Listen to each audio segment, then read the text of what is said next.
biasa. Sherina gimana kabarnya?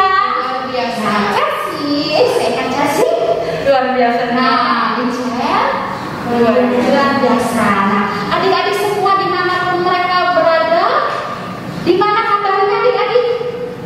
Luar biasa. Nah, adik-adik, sekarang kita akan memulai ibadah online kita pagi hari ini. Untuk itu nih adik-adik, kita harus siapkan hati kita karena kita mau ketemu sama Tuhan kita. Kita mau ketemu sama pencipta kita nih adik-adik. Nah, untuk itu kita harus bersungguh-sungguh lagi. Kita harus fokus, tetapi dengan catatan ya adik-adik tidak boleh ada yang main-main, tidak boleh ada yang bercanda, makan, minum. Nah, yang penting kita harus siapkan hati kita siapkan Alkitab kita, catatan kita yang ada pada saat nanti kita mendengarkan firman Tuhan, kita catat nih ya. Sekarang kita akan memulai ibadah kita siapkan hati kita. Tutup matanya adik-adik, kita mau berdoa. Tuhan Yesus, terima kasih kami mengucap syukur pagi hari ini Engkau memberkati kami sepanjang malam hingga pagi hari ini. Tuhan, kami akan memulai ibadah sekolah minggu kami. Engkau berkati teman-teman kami di rumah, Engkau berkati teman-teman kami yang mungkin sedang dalam perjalanan, Engkau berkati mereka sampai di tempat tujuan dengan selamat dan penuh sukacita. Dan biarlah hari ini ada damai sejahtera-Mu menyertai kehidupan kami, menyertai teman-teman kami yang sakit Engkau sembuhkan di dalam nama Yesus. Tuhan, kami mau Engkau hadir di tengah-tengah kami. Kami percaya jamaah-Mu dan berkat-Mu menyertai kami. Terima kasih Tuhan, di dalam nama Yesus. Haleluya. Amin. Ayo adik-adik, semuanya kita bangkit berdiri. Kita akan angkat satu pujian Laskar Kristus.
Oke, berdiri semuanya.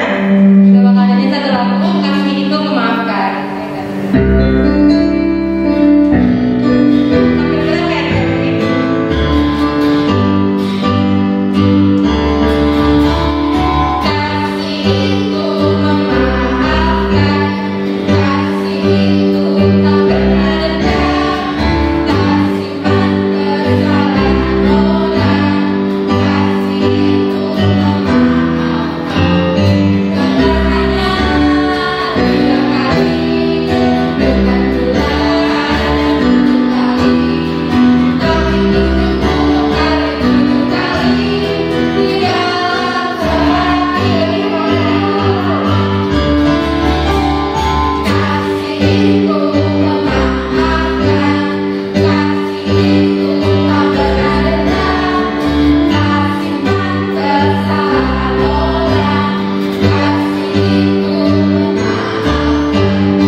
Adik-adik, tadi kita sudah menyembah Tuhan, kita sudah memuji Tuhan. Adik-adik, kita belajar dari lagu ini bahwa kita tidak boleh menyimpan dendam. Nah, sekarang kita mau siapkan hati kita untuk mendengarkan kebenaran firman Tuhan. Yuk adik-adik, disiapkan Alkitabnya, disiapkan buku catatannya. Kita minta hadirat Tuhan pagi hari ini untuk menuntun kebenaran firman Tuhan dalam hidup kita ya. Sekarang kita mau menyembah Tuhan sekali lagi untuk masuk dalam hadirat Tuhan. Adik-adik, tangannya bisa diangkat. Tuhan, kami mau lebih lagi masuk dalam hadirat Tuhan. Kami mau mendengarkan kebenaran firman-Mu Tuhan. Kami siap hati kami untuk ditaburi oleh kebenaran firman-Mu Tuhan. Kita angkat tangan adik-adik, tangan kanan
Shalom adik-adik, apa kabar kita semua?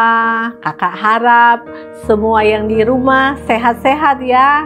Puji Tuhan adik-adik, tadi kita sudah memuji dan menyembah Tuhan. Nah, saatnya kita akan mendengarkan firman Tuhan.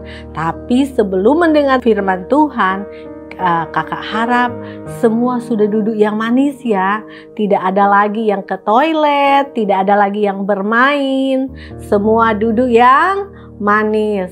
Sebelum kita baca firman Tuhan, kakak ajak kita semua berdoa. Semua tutup mata supaya kita fokus pada doa kita. Kita satu di dalam doa. Tuhan Yesus, kami bersyukur bahwa Engkau masih memberikan kami kesempatan untuk beribadah. Terima kasih Tuhan untuk hari ini. Kami rindu mendengarkan firman Tuhan. Berbicaralah Roh Kudus kepada kami agar kami bisa mengerti tentang kebenaran firman-Mu. Urapi kami, urapi tanah hati kami agar kami bisa menerima kebenaran firman-Mu. Di dalam nama Tuhan Yesus, kami siap mendengarkan firman Tuhan. Haleluya, amin. Nah, adik-adik, kakak akan awali dengan sebuah cerita. Tapi nih, kakak mau tanya, siapa di antara adik-adik? Bukan di antara ya. Siapa adik-adik yang punya mama? Ayo, lambaikan tangan. Nah, pasti semua anak laki-laki atau perempuan pasti punya mama di rumah ya. Nah, adik-adik, kakak akan cerita bahwa ketika kita di dalam kandungan mama selama 9 bulan, di dalam 9 bulan, mama akan merawat kita dengan baik. Mama akan menjaga dirinya, bahkan kandungannya, supaya ketika ia melahirkan kita, anaknya itu ada sehat. Nah, adik-adik, saat mama kita mau melahirkan kita, mama akan mengalami namanya penderitaan atau kesakitan atau duka cita yang begitu besar. Kenapa? Karena melahirkan secara normal itu membutuhkan sesuatu kekuatan, tenaga, waktu, bahkan hidupnya yang dia pertaruhkan untuk melahirkan kita dengan selamat. Nah, adik-adik, coba adik bayangkan kalau jari kita kepotong pisau atau silet dan berdarah, itu akan terasa sakit. Nah, rasa sakitnya itu tidak bisa dibandingkan dengan rasa sakit yang dirasakan oleh mama kita saat melahirkan kita. Dia akan mempertaruhkan hidupnya supaya kita lahir dengan selamat. Nah, adik-adik, sebelum kakak lanjut dalam cerita, kakak akan ajak kita untuk membaca Alkitab yang terdapat dalam kitab Yohanes 16 ayat 20 sampai 22. Kakak Louis ulangi, kitab Yohanes 16 ayat 20 sampai 22. Sudah dapat semua? Yuk kita baca sama-sama. Ayat 20. Aku berkata kepadamu, sesungguhnya kamu akan menangis dan meratap, tetapi dunia akan bergembira. Kamu akan berduka cita, tetapi duka citamu akan berubah menjadi sukacita. Seorang perempuan akan berduka cita saat ia melahirkan, tetapi sesudah ia melahirkan anaknya, ia tidak ingat lagi akan penderitaannya, karena kegembiraan bahwa seorang manusia telah dilahirkan ke dunia. Ayat 22. Demikian juga kamu sekarang diliputi duka cita, tetapi aku akan melihat kamu lagi dan hatimu akan bergembira, dan tidak seorang pun yang dapat merampas kegembiraanmu itu daripadamu. Nah, adik-adik, ternyata Alkitab juga menjelaskan tentang penderitaan atau duka cita seorang mama atau seorang ibu yang Tuhan percayakan buat hidup kita untuk melahirkan kita. Nah, kalau Alkitab sudah menjelaskan, berarti itu bukan cerita hoaks ya, atau hanya sebuah cerita, tetapi itu adalah kebenaran. Nah, adik-adik, kalau kita mendengar kata duka cita, pastinya orang akan berpikir bahwa itu ada ratapan, ada tangisan, ada duka yang dalam yang membuat orang selalu merasa itu tidak menyenangkan. Nah, hari ini, pagi ini kakak akan jelaskan sedikit makna dari kata duka cita. Nah, pertama, duka cita itu adalah sesuatu yang hilang atau terpisah dari seseorang. Jadi sesuatu yang hilang, contoh kalau barang ini ada, tiba-tiba dia hilang. Nah, tidak kelihatan berarti dia hilang. Nah, yang lebih lagi kakak kasih contoh, kalau kita kehilangan sesuatu atau terpisah dengan seseorang, seperti orang yang meninggal. Nah, apalagi kalau orang yang meninggal itu adalah orang yang paling kita cintai, orang yang paling kita sayangi, bahkan orang yang paling dekat dengan kita. Nah, pada saat dia meninggal, maka kita akan bersedih hati, kita akan berduka cita karena kita kehilangan orang yang kita kasihi. Atau kata terpisah atau terhilang itu contoh bahwa kalau orang tua kita mendapat pekerjaan di kota lain. Nah, kita tinggal di kota A dan orang tua kita bekerja di kota B. Nah, ketika orang tua kita akan pergi, pasti kita akan berpisah dengan orang tua. Dan kita tinggal di kota A karena keadaan bahwa kita belum bisa ikut orang tua karena mungkin kita bersekolah. Jadi kita mungkin tinggal dengan nenek kita atau keluarga kita yang lain. Nah, pasti saat itu adik-adik kalau terpisah dengan orang tua atau papa mama pasti akan sangat sedih. Bahkan adik-adik pasti menangis karena tidak mau ditinggalkan. Nah, kata kehilangan atau terpisah seperti itu. Kedua, duka cita itu akan membuat manusia roh kita itu down. Nah, kata down itu atau lemah. Kenapa? Karena orang yang berduka cita merasa sangat berputus asa, merasa sendirian, dia merasa bahwa beban atau duka cita atau masalah yang dia hadapi adalah terlalu berat dan dia tidak mampu, membuat dia rohnya menjadi lemah atau down. Nah, dan ketiga, duka cita itu karena kehilangan seorang yang dijadikannya itu seorang figur atau contoh atau teladan atau idola. Nah, ketika terpisah atau kita kehilangannya, kita akan berduka cita. Nah, adik-adik, firman Tuhan kita pagi hari ini, di mana Tuhan Yesus mengatakan kepada murid-muridnya bahwa kamu akan berduka cita karena Tuhan akan tinggalkan mereka. Waktu itu Tuhan akan naik ke surga dan Tuhan katakan Tuhan Yesus akan tinggalkan mereka dan mereka akan pastinya akan berduka cita, membuat murid-muridnya hari itu pada saat ketika mendengarkan merasa kecewa, merasa sedih, merasa putus asa, dan mereka boleh dibilang kalau bahasa keren galau hari itu. Nah, tapi Tuhan sudah menjanjikan buat mereka bahwa duka cita mereka itu akan berubah menjadi gembira, tapi mereka belum mengerti. Mereka tetap berduka cita, tetap sedih karena mereka berpikir bahwa Tuhan itu adalah idola bagi mereka, guru mereka, bahwa Tuhan itu adalah sosok pribadi yang menjadi figur buat mereka. Kalau Tuhan tinggalkan mereka, mereka tidak tahu mau berbuat apa-apa. Nah, adik-adik, jangan khawatir, hari ini Kakak punya kabar gembira. Kalau kita lagi bersedih, kalau kita lagi dalam masalah, kalau kita lagi berduka cita, tidak usah khawatir. Kenapa? Karena kakak punya teman yang oke punya. Nah, teman kita ini adalah teman yang paling keren banget. Kenapa?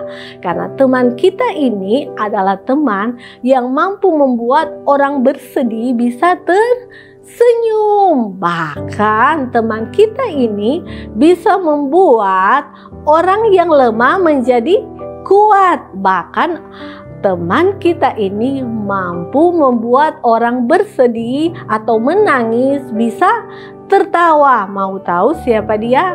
Penasaran ya? Yuk bersama Kak Louis kita baca Yohanes 14 ayat 16. Yuk kita baca sama-sama. Firman Tuhan berkata, tetapi penghibur yaitu Roh Kudus yang akan diutus oleh Bapa di dalam namaku, dialah yang akan mengajarkan segala sesuatu kepadamu dan akan mengingatkan kamu dan semua yang telah aku katakan kepadamu. Puji Tuhan, beri tepuk tangan dong buat firman Tuhan kita pagi ini. Wah, adik-adik, teman kita ini keren banget. Namanya adalah Roh Kudus. Kata Tuhan Yesus bahwa Roh Kudus itu adalah penghibur. Nah, Roh Kudus yang akan menghibur kita manakala kita lagi bersedih hati atau ketika kita berduka cita, Dia akan memberikan kita penghiburan dan kekuatan. Nah, adik-adik, jangan khawatir. Kalau ada Roh Kudus dalam hidup kita, pastinya Roh Kudus akan memampukan kita untuk melewati setiap persoalan, setiap duka cita, setiap masalah atau kesedihan kita. Nah, ada sebuah lagu yang adik-adik pastinya sudah tahu semua. Kalimatnya seperti ini. Bila Roh Allah ada di dalamku, ku kan menari seperti Daud menari. Atau kata menari kita bisa ubah dengan kata tertawa. Bila Roh Allah ada di dalamku, ku kan tertawa seperti Daud tertawa. Nah, sekilas dalam kalimat lagu ini menjelaskan jikalau Roh Allah ada dalam hidup kita, maka kita akan bisa tertawa, kita bisa menari, bahkan kita bisa tersenyum. Nah, adik-adik, kakak rindu kita semua harus dipenuhi oleh Roh Kudus supaya Roh Kudus memampukan kita melewati semuanya. Ada dua cara supaya kita bisa mengalami kepenuhan Roh Kudus setiap hari. Pertama, kita harus memiliki hati yang haus dan lapar akan firman Tuhan. Kedua, kita harus membuka hati buat Roh Kudus dan undang Roh Kudus masuk ke hati kita agar Roh Kudus yang menuntun bahkan mengajar kita setiap hari apa yang harus kita lakukan.